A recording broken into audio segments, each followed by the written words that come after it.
Okay, let's see if I have the courage to cover this. You're looking at John 8:31, which is the start of the context, which I mentioned in episode 3a. I have to go back.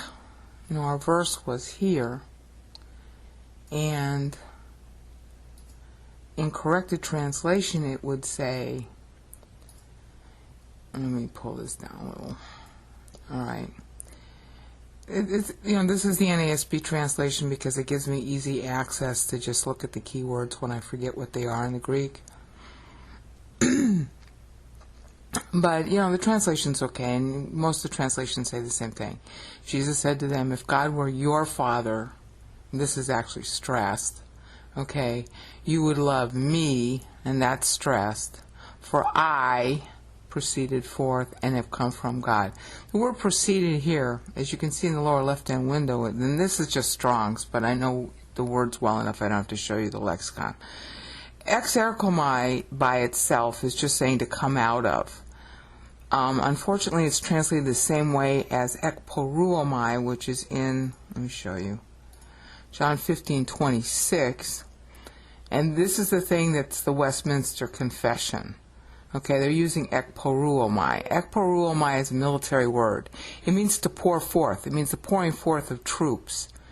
And it's used in other ways. It's got the root idea of pouring forth of a river. Okay, a flood of troops. Okay, and he's making wordplay on that already back up here. Okay, from 842. When exerkomai means to come out of the source of. All right, it's Greek preposition ek. And with erkomai, which means to come from, to come out of, to go. It's usually used for bow in the Hebrew. This is saying that he came from the source of God. It's as if he came from the womb of God. Okay? In other words, it's another statement of deity. All right? He was there before time. All right? With God. And the thing that's even more, I guess I should cover that now. More indicative of that is back up here. This word here, para. All right. That's where you get here in John 15:26. Where it says the Comforter, the Helper. Some places translate that as Paraclete. It's parakletas. All right. Means advisor, it means mentor. It's a very famous word in Greek literature. Parakletas.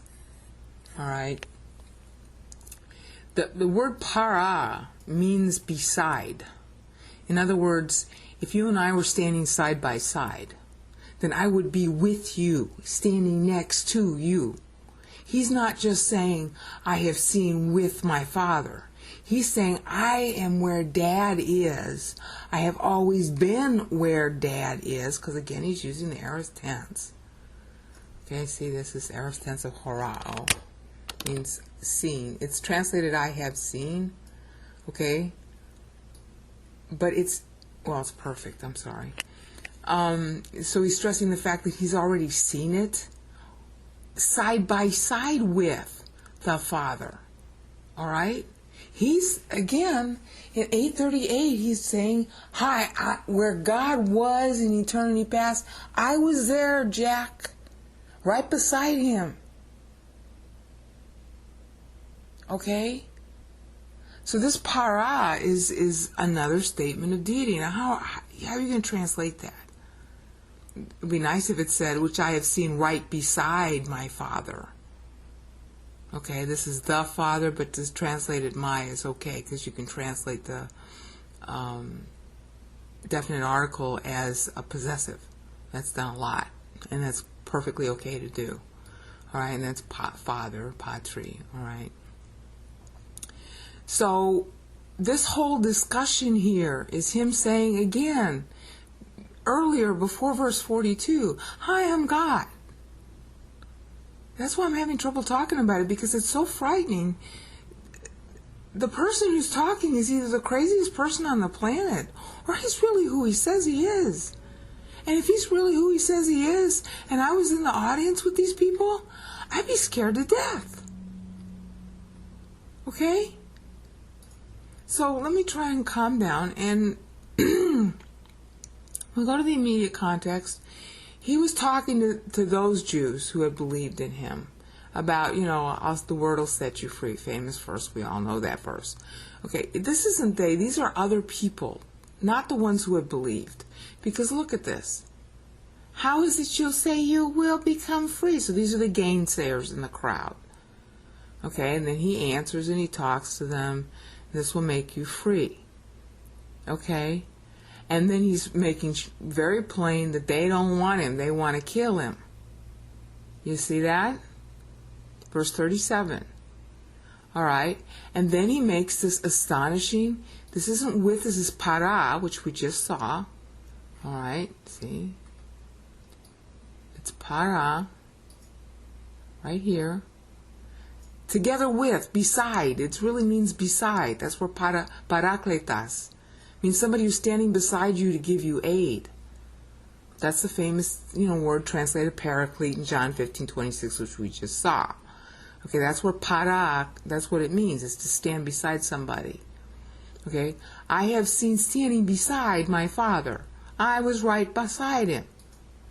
Okay, so now if you notice, the discussion here is about fathering. I know you're Abraham's descendants. They're the ones who brought it up. They're the ones who walked into the trap. And so he's picking it up, baby. Right here. I know you're Abraham's descendants, yet you seek to kill me. Okay? Versus, I'm saying the things that I saw while I was standing with Dad. Dad. Okay?